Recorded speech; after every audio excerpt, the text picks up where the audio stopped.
You know, only in Australia are you gonna find people that rugby isn't good enough for, who have to make it even more intense. And apparently, only in Australia are you going to find people who a normal deadly race isn't good enough for. Let's add a mountain in just for fucking fun. You guys are nuts. How you doing, you guys? Bill Fairback. I am taking a little bit of a detour today.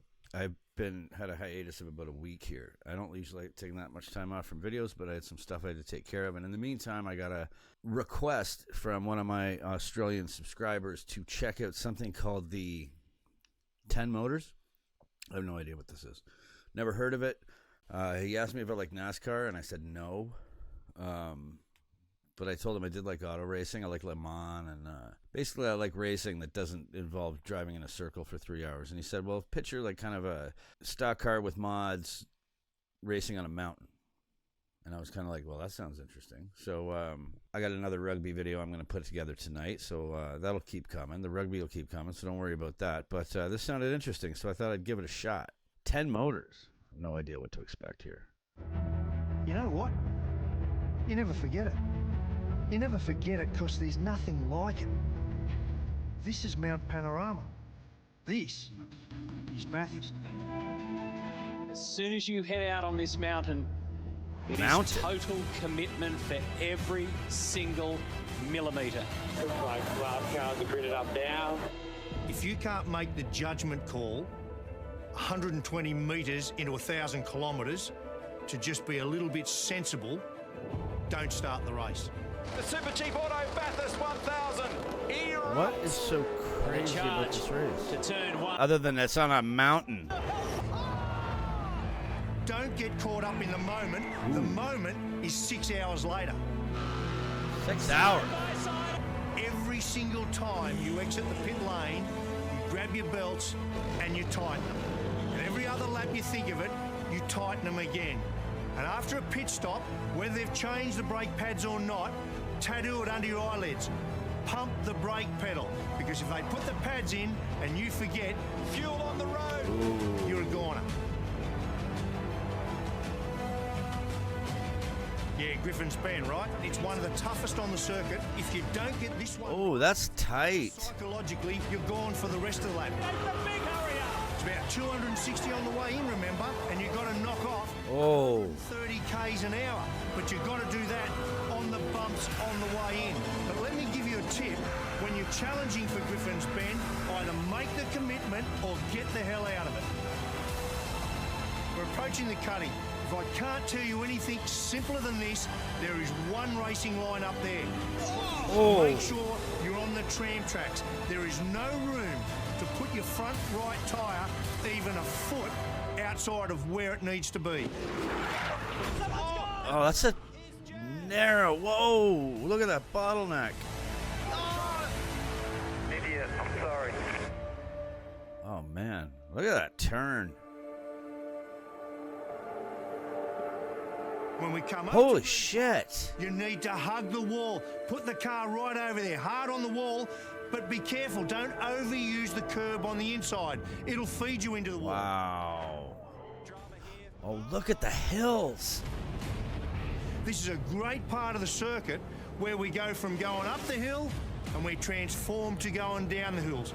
And no more beautiful sight than your revs in front of you. Bang, bang, bang, bang, bang. Oh, man. Oh, I wouldn't want to be sitting there. So we're out of Reed Park, and now we're going to head down to that damn grate, right? It's a horrible, dirty drain up against a wall on the right-hand side of the circuit. Now, the problem here is you've got to commit really, really early. And you don't know, because nowhere in Australia does your front tyre and your car get more downward load than at the grate. You don't know way back then if your power steering is going to suffer it or it's going to give up and feed you into the fence. Wow. This is like more of an obstacle course than a race. We're now heading through Sulman to McPhillamy Park. This is Mount Panorama. Oh, shit. shit. I wouldn't want to go off the road You there. need to be thinking corners ahead of where you are. You can't see the roadway up ahead, but you're going to average from the cut. See, this looks more like it looks like a rally race on pavement, and I have a feeling I haven't seen half of this track yet. All the way to Skyline, around 200 kilometres an hour. This ain't kids' play. Oh, big moment. So you've got through the top of the mountain, you've done the tough driver stuff. Now, throw that bit away, you're going to be a ballerina. That's the view from Skyline. Go for break time. You're going to need to dance all the way down through the S's. The descent starts. Until you arrive at the dip. Whoa, holy man. And the moment your rear tyre hits the ground is the same moment your right foot hits the firewall. That's so dangerous. Now weave through the concrete walls, but don't get too clever and trying to get an inch away from them. There's nothing to be gained by doing that.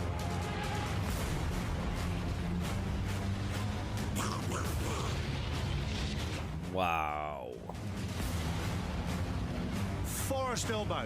This is the second time and the only other time in the lap that you're not going to feel your front tyres. You're going to come over the little crest there, downhill, and 1.5 tons she won't want to pull up. Oh, look at this! So this is where you need to be really measured, slow it up, because your big drama here is going to be understeer. Yeah. Does not want to turn there. Say, be aware of what's going on around you.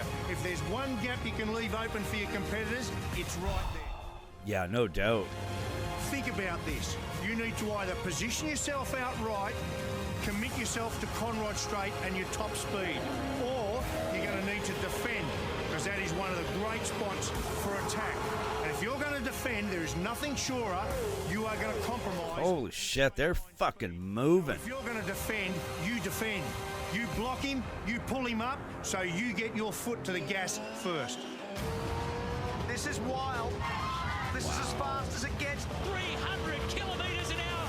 Shit. Now, I don't care what cars you've driven in your career or where you've driven them.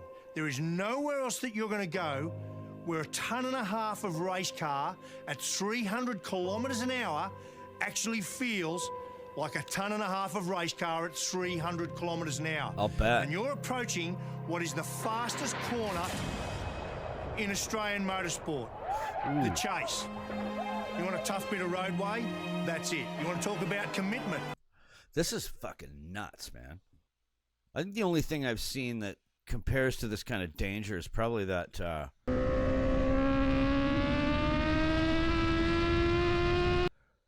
that motorcycle race on the Isle of Man.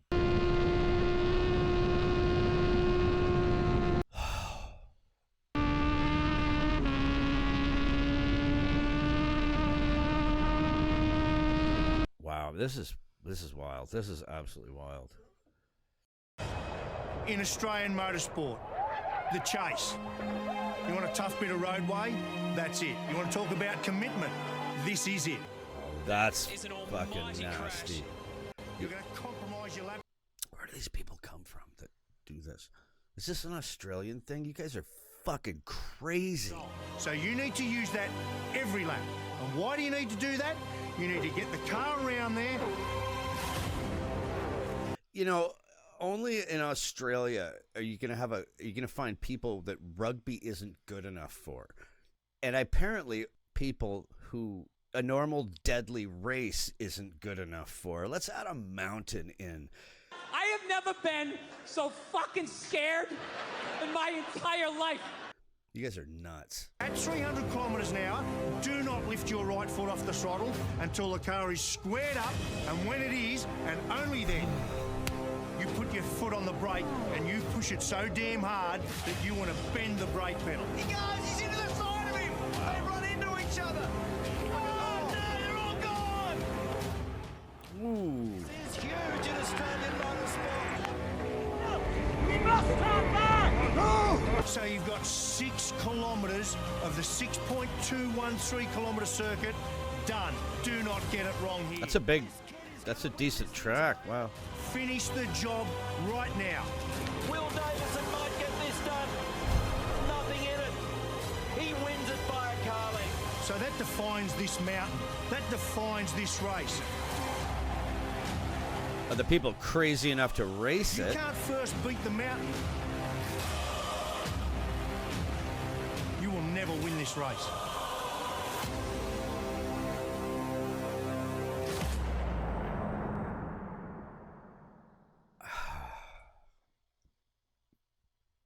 Well, I thought rugby league was intense. What is it with you guys? Like, I don't. Do you want to die? This is. I mean, as a spectator, as a spectator on television, awesome. You wouldn't catch me anywhere near the sidelines of that track. It was like I said, it was like watching that Isle of Man motorcycle race. It's maybe even more dangerous for the people watching.